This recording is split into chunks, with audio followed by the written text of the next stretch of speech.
আসসালামু আলাইকুম এভরিওয়ান, আপনারা সবাই কেমন আছেন? আশা করি যে যেখানে আছেন অনেক ভালো আছেন। আলহামদুলিল্লাহ, আমিও আপনাদের দোয়ায় অনেক ভালো আছি।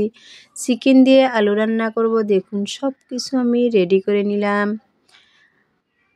আদা বাটা, রসুন বাটা, কাঁচামরিচ জ্বালা বাটা, পেঁয়াজ বাটা, পেঁয়াজ কুচি সব কিছু আমি অলরেডি রেডি করে নিচ্ছি। আলু মাঝারি সাইজের 3টা আলু কেটেও নিচ্ছি। এগুলো দিয়ে আজকে চিকেন বানাবো।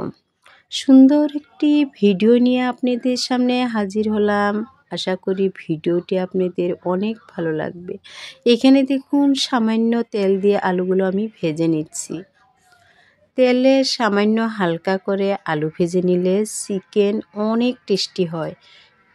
1 চিমটি হলুদ দিয়ে আমি আলুগুলো ভেজে নিচ্ছি।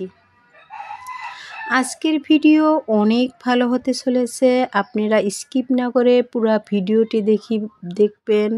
প্রিয় ভাই ও বোনেরা, আপনারা আমার চ্যানেলের পাশে থাকবেন। সুন্দর করে হালকা করে আমি আলু ভেজে নিচ্ছি। দেখুন কিভাবে চিকেন দিয়ে আলু রেসিপিটা আমি বানিয়ে নেই। আপনারা পুরো ভিডিওটি দেখতে থাকুন। এখানে মরিচ গুঁড়ো, হলুদ গুঁড়ো, পরিমাণ মতো নুন, বাটা সবগুলো যে আমি বেটে রেডি করে রেখেছিলাম আগের থেকে আপনাদের দেখাচ্ছি। ওগুলো দিয়ে মিঠা তেল দিয়ে হাতের সাহায্যে মাখিয়ে নিলাম। সুন্দর করে মাখিয়ে নিয়ে এইবার আমি 10 মিনিটের মতো ঢাকনা দিয়ে ঢেকে রাখবো। 10 মিনিট পর আবারও ফিরে আসলাম। বন্ধুরা দেখুন, এটা তো সরষের তেল। দেখুন, ইম্পর্টেন্ট একটা বস্তু, বেমারের রাজা। বেশি খেলে বেমার হয়, অল্প দিলে টেস্টি হয় না। খুব একটা সমস্যার বস্তু আপনাদের দেখালাম। সামান্য তেল দিয়ে দিলাম। টেস্টি কম হলেও কোনো কথা নাই, কারণ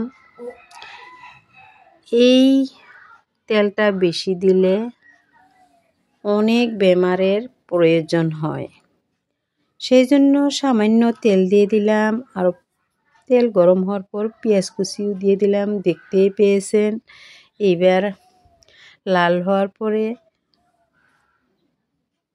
2টা তেজপাতা ছিঁড়ে দিয়ে দিলাম, গোটা জিরাও দিয়ে দিলাম। সোমবারটা এইবার সুন্দর করে দিয়ে দিব। মাখিয়ে রাখা চিকেনগুলো আমি দিয়ে ভালোভাবে কষিয়ে নিচ্ছি। দেখুন, সুন্দর করে ভালোভাবে কষিয়ে নিচ্ছি। অল্প পানি দিয়ে আমি সুন্দর করে টাইম নিয়ে কষিয়ে নিচ্ছি। ভেজে রাখা আলুগুলো আমি দিয়ে দিলাম। দেখুন, আশা করি ভিডিওটি আপনাদের অনেক ভালো লাগবে। ভালো লাগলে লাইক, কমেন্ট, শেয়ার করে সাবস্ক্রাইব করে পাশে থাকবেন। দেশ ও দেশের বাইরের থেকে যে প্রান্তের থেকে আমার ভিডিওটি দেখেছেন তাদের অসংখ্য ধন্যবাদ। প্রিয় ভাই ও বোনেরা, আপনারা যে সাবস্ক্রাইব করেছেন তাদেরও অসংখ্য ধন্যবাদ। সুন্দর করে কষিয়ে নিব। এবার আমি ঢাকনা দিয়ে ঢেকেও রেখেছিলাম। 5 মিনিট পর ঢাকনাটা খুলে দেখি অসাধারণ একটা কালার চলে এসেছে। দেখতেও মাশাআল্লাহ অনেক সুন্দর। টাইম নিয়ে কষিয়ে নিলে দেখুন টেস্টিটা বেড়ে যায়। সেই জন্য আমি টাইম নিয়ে কষিয়ে নিচ্ছি। কালারটা দেখতেই বুঝতে পেরেছেন যে কত সুন্দর একটা টেস্টি হতে চলেছে। আশা করি আপনারাও এইভাবে বাড়িতে ট্রাই করে দেখবেন। আলু দিয়ে চিকেন অনেক মজা পাবেন।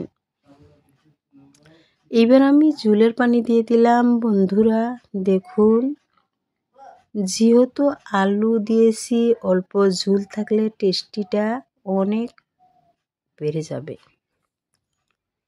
সুন্দর করে ঢাকনা দিয়ে এবার পুরা আমি জাল দিয়ে নিব। দেখুন, সুন্দর করে উতাল এসেছে। আলুর সঙ্গে ঝোলটা অল্প থাকলে দুগুণ টেস্টি বেড়ে যায়। দেখুন, সুন্দর অলরেডি হয়ে গেল। আজকে এই পর্যন্তই। আশা করি ভালো লাগবে। সুস্থ থাকুন, ভালো থাকুন। আল্লাহ হাফেজ।